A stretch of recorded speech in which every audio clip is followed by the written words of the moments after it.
in a monochrome world, working from the side through her lonely eyes. It reflects the ocean and stars, but her cry echoes around the simple loss of love in her heart, making this whole fairy tale alive. And sorrow's tender embrace, this was never meant to happen. The light of the day, the only reason you have to stay.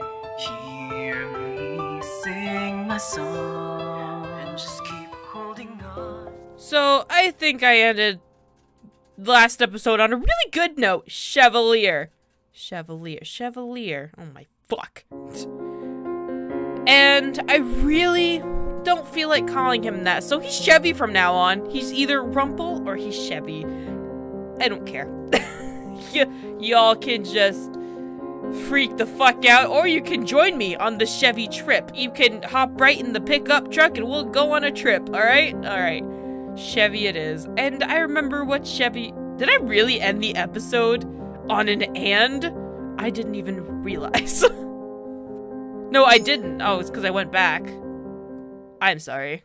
I was like, I would not end an episode on an and. It's like you don't start a sentence with and. What's wrong with me?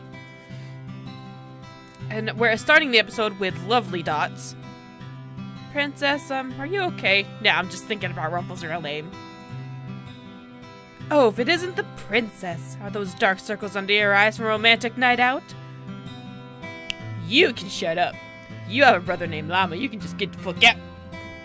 But... You were out with someone last night? No, I wasn't. Karma, go to hell. No, they are from being woken up early by Delore to do chores. Delore grins at me from the other side of the bar, but says nothing as she goes back to the conversation with another boarder. Darling, you are no fun at all. You must tell me what happened last night. How about no? Last night. Did you like the bouquet? How the fuck? How the fuck did you know about the bouquet? Why? Because it was my suggestion. When Chevy was asking Karma for advice, it was about me. Well, now everybody's gonna know. Look at the way she smiled, Denise. Last night must have gone well. If I pull his hair, will it hurt? Are those extensions? I'm confused. What happened last night? I'm going to get Rumpel to give all of him the juicy details when he comes downstairs. If I pull that red thing on your neck, will it choke him? Will it choke you? Will it choke you, Karma? That Chevalier to you. God, your name is so stupid. I don't like it. Chevy appears behind Karma and almost runs him over because it doesn't stop at the red light. Smiling, he seems a lot calmer today than usual. He glances over Karma at me, and we catch each other for a slight gaze. Seeing his eyes remind me of last night, which makes me flush. Chevy, what is that? Something you say when a person's...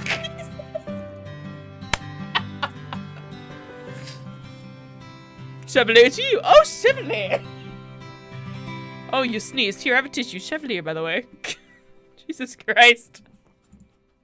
No, that's his name, you asshat. Rumpel, that is... Chevy broke his curse. Yesterday. He looks so mad, like, what the fuck is that?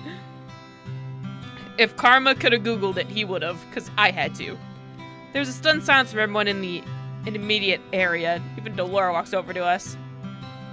What is about broken curse? Was it you, Rumpel? He's going by something that sounds like a fancy cake. Karma? Oh, I'm a little overtired and actually very happy. I don't know why. Parfait seems to be bursting with excitement. My nose, my nose, my nose. Though she's her usual calm self on the outside, I could tell by the bounce, sorry. I was wiping my nose. I could tell by the bounce in her step And by the way she raises her voice to make an announcement that she is proud.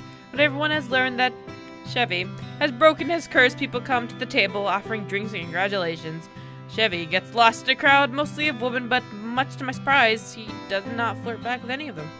And then in between our celebrations, can we stop saying his name? For Rumpel, the front door of the mansion opens and Waltz rushes inside.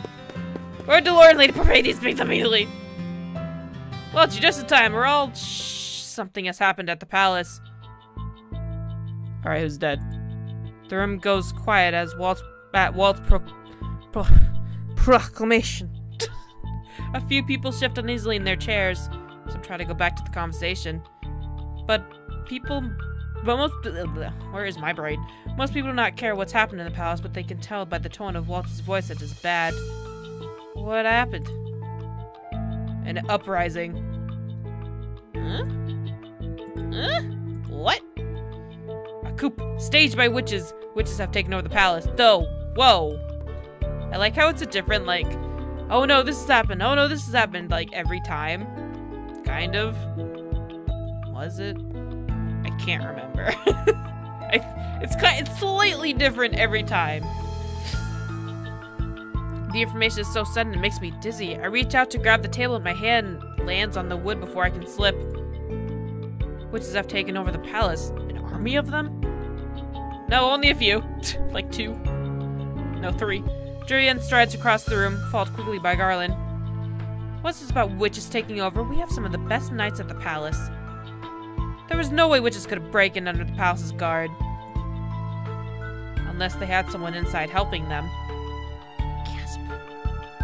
Alcaster. It's always him. He's such a dick.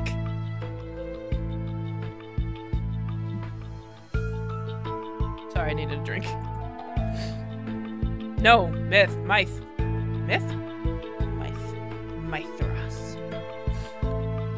Who are we talking about? You know him as Mithras. He uses a different name now. Sir Mithras, the king's advisor? He's a witch? You play 2 root sex, so you should know this by now. There's no way Mithras is a witch. We would have known. Glamour. Use glamour, you idiots. Pull it together! Everything Waltz says suddenly gets swallowed up in questions. Julian and Garland ask questions after questions, while others start surrounding Waltz to ask him what's happened to the king and his children. I try to step closer to listen, but I cannot hear over the frantic voices in the room. Sir Mithras, I never trusted him, but I never thought he would be a witch. The room only quiets down when Delore and Parfait come to punicate. The fuck is that word? The conversation. There are just some words you've never seen before. This happens to everybody, and I keep it simple, you know? And sometimes there's just a word that shows up and you've never fucking seen it before in your life.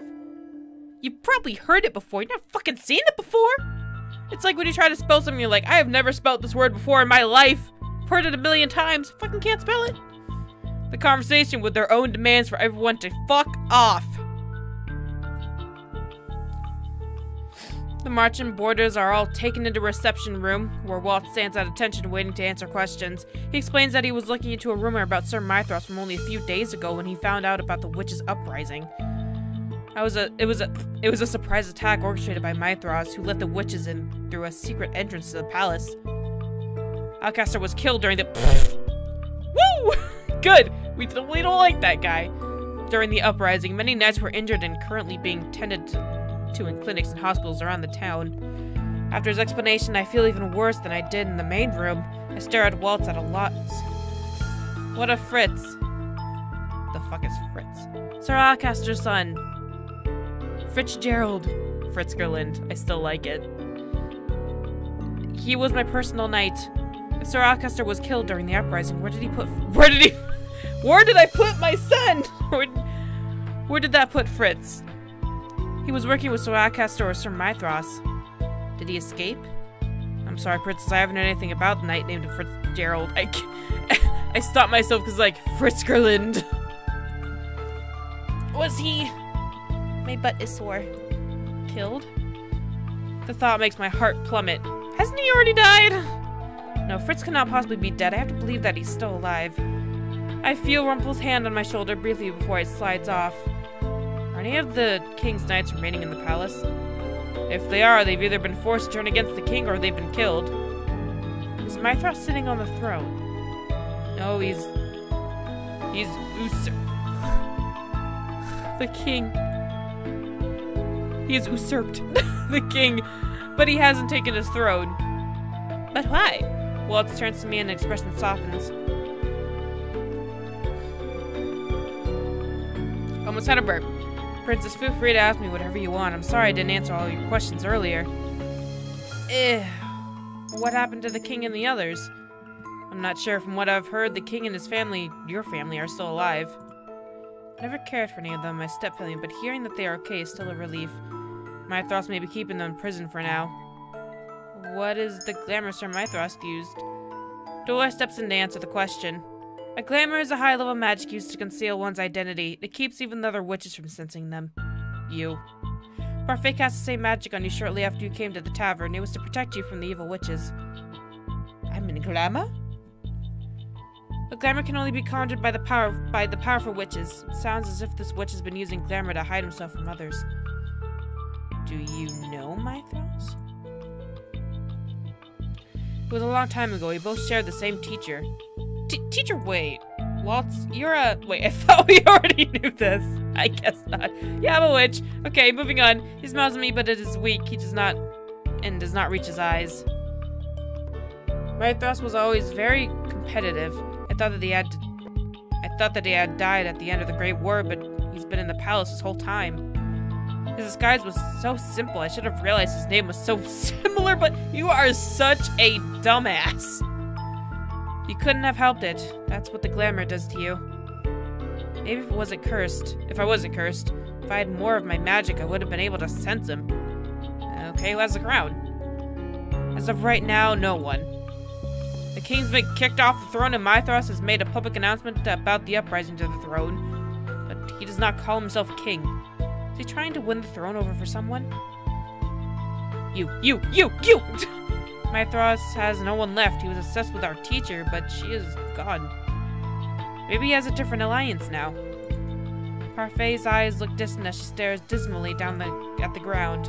If my curse were broken, I would charge in there and destroy him. But you're so small. Walt's expression has become so dark it sends a shiver through me. It isn't like Walt to be so angry. You need to come up with a plan. Even if you weren't cursed, you would still not be able to defeat Mythros, yet when he has other witches with him.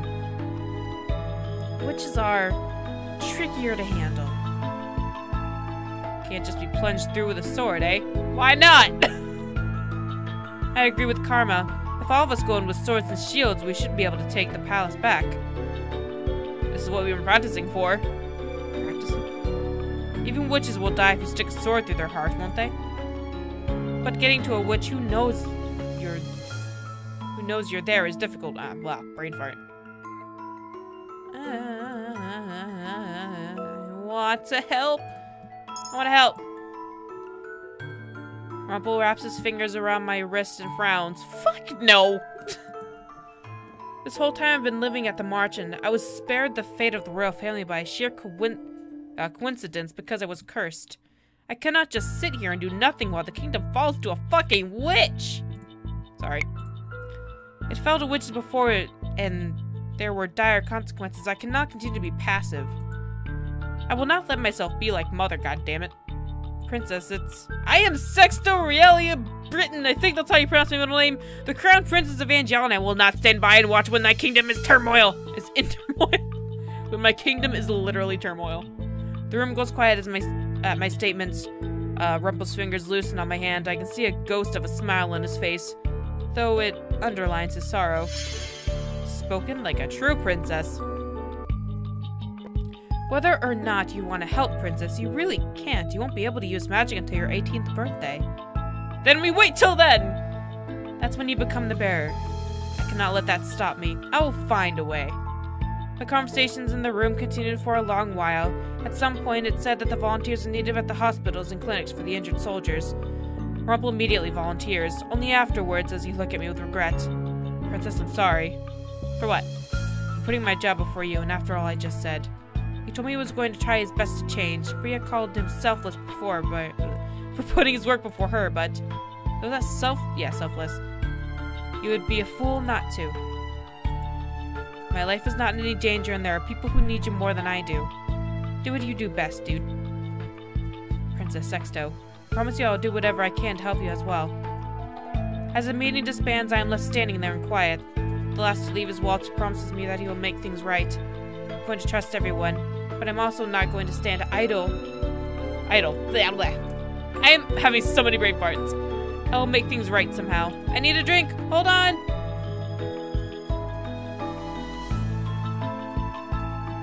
As is my responsibility as Crown Princess.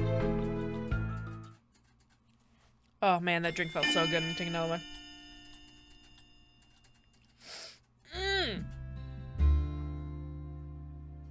Oh yeah. Yeah, that's good. Another long night. The two of us are on our way back to the Marchant after visiting a clinic in town. We were there for hours, and it's a relief to be out of the open now where I can feel the wind on my skin. You okay, Princess? I know that what you saw must have been difficult. Sorry I couldn't shield you from the majority of it. I volunteered to help... Sorry, his name keeps fucking me up. I volunteered to help Rumpel at the clinic part-time, but it is worse than I expected. Many of the soldiers have severe wounds. I had thought that most of the injuries sustained by the knights during the upheaval were only minor, but I was wrong. Their injuries are much worse. Princess? He reaches out and laces his fingers through mine, then gives me a soft smile and squeezes my hand. You cool? I'm fine. It has only been one hiccup. One day since the uprising at the palace. I thought that there would be less blood. I was wrong. Is this what things were like after the Great War? I wasn't a fully certified doctor after the Great War, but I was an assistant. It was far worse than this, Princess. You cannot have a repeat of the Great War. I don't want to know why Mythros would kill Sir Alcaster and take the throne without claiming the crown, but the witches already have a bad name, and he's making it worse. I cannot help but remember the wide smiles Mythros gave me when I was still living in the palace. Every time I felt his eyes on me, I felt there was something strange about him. There was always a cloudiness in his eyes, something unreadable. He was excellent at his job and always an enigma outside of it. A sudden breeze chills my skin. Let's go back before you freeze to death out here. The two of us began our walk back to the Marchant. Thoughts of the palace, the king, and my step-family cloud my mind. Since I have been staying at the Marchant, I have not seen Rod once. I was never sure if it was because he was ignoring me or if it was because he only wanted to speak to Parfait. Regardless, I hope Rod and his family are okay. I would never wish this treatment upon anyone, not even to ones I hated. As we walk, I glance up at Rod. You didn't hear that. Rumpel! You didn't hear that. Who? Rumpel, whose head is tilted skyward. I catch a glimmer of the light in his eyes and smile. Even for just a moment, I can forget about everything when I'm beside him. He has a way of taking the weight off my shoulders. But as a crown princess, I cannot let others carry my burden for me. I must find a way to protect the others. Even if it means putting myself in danger or harming someone in order to protect someone else. Huh. What do you think is the easiest and fastest way to kill someone? We're on a nice walk. You look to them like, okay, what's the quickest way to kill someone? Sorry, what? Rumpel's body goes rigid beside me. He stops to stare at me, wide-eyed. I'm asking just in case I'm ever endangered. I have never fought anyone before. I can retaliate, but I do not know how to actually harm anyone. To kill someone is to end a life. It's stealing away a life that others might love. Okay, I'm sorry. Excuse me. You bear the burden of that death for the rest of your life. Pull myself away from him. But Mythros is not an innocent man. Would you rather he killed royal family instead? No, it's not that, Princess. I know he must be stopped at any cost, but it's just... I would never want you to have to kill someone. How would you know what it was like to kill someone? You've only ever helped people, not to hurt them. You saw the soldiers in the clinic today. You saw how close some of them were to death. Did you see the hollow look in their eyes? I have seen that look many times. It is the look of a man who clings desperately to life. Every life is precious. And a life is still a life, whether it's vile or not. It's still a responsibility you have to bear. I know how valuable and fragile lives are because I have helped so many people. We stand quiet for a few moments facing each other. I know I'm at odds with Rumpel. There are so many names going through my head. He speaks the truth, but I also know that I speak my own version of the truth, too. Fucking stop doing that.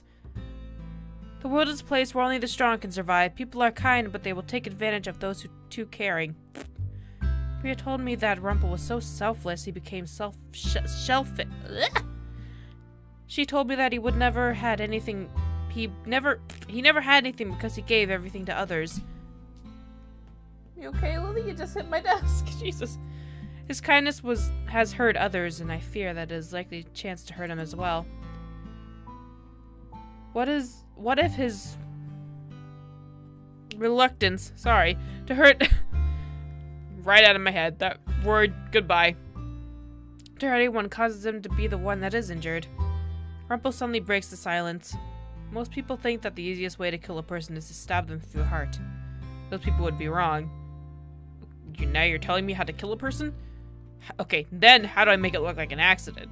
He puts his hand over his heart and stares dismally down at the ground. He removes his hand briefly, but only to reach for mine. Mine. Thank you. He takes my hand and settles it onto his chest, slightly to the left.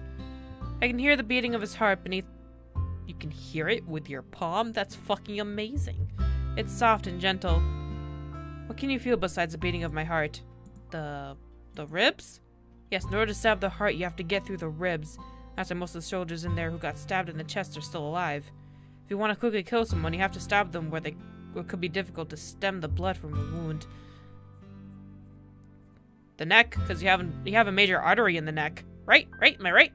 Damn right I'm right. I knew it. I fucking knew it. I could be a doctor. The skin on the neck is thinner, and you have a lot of blood flows underneath the skin, going right to your head. It would most likely be easier to slice or pierce someone more vulnerable in the neck without running into as much resistance. Rumpel raises an eyebrow. Did you happen to pick that up around the clinic? No, I simply guessed. No, I know! Because I saw this one thing about, like hockey players, and one guy got cut in the neck with with a skate right in the side of the neck. It hit an artery and he fucking died. God. Then you have a bright mind, princess. Rumpel moves my hand to the side of his neck. My fingers curl slightly when I feel his heartbeat reverberate beneath my fingers. Evaporate. It's a weird word. This part is where you can find the jugular vein and in a there's an artery there. He runs my fingers down the length of it and I shudder. A mischievous smile brightens his face. Not only does cutting the neck stop blood from going to the head, but it also makes it spurt. Great! I needed to know that. If the vein and the artery are cut, it'll only take a minute to bleed to death. Awesome. Thus, one of the best ways to kill a person would be through the neck. Awesome. Why are you telling me this now? I'm getting a little freaked out. I was just enlightening my new pupil with an anatomy lesson. You asked me a question, I responded with as a teacher. Rumpel's fingers loosen on my hand as I grasp at his hand tighter in response. I'm suddenly very cautious of my neck. What if I scratch my neck on a fucking tree branch? Now I'm scared. Oh my gosh. My neck is I'm so worried about it now. Is anybody else just suddenly worried about their neck? Princess, I don't want you to have to bear the burden of a murderer. I promise that I'll protect you so you don't have to defend yourself with violence. I can't use a sword or magic and I don't know how to fight, but I will always be there I'll be your shield. I can't use a sword, I can't use magic, I can at least be a meat shield. I may not have I almost said ambulance? I might not have an abundance of muscle beneath these sleeves. You are so fucking useless. But I am a doctor! No one knows the body better than I, so I thought it may not be heroic. I know how to hurt a person. I read that completely wrong, but who cares? His sincere expression, though pain, tells me that he is telling the truth. I do not want Rumpel to hurt a person either.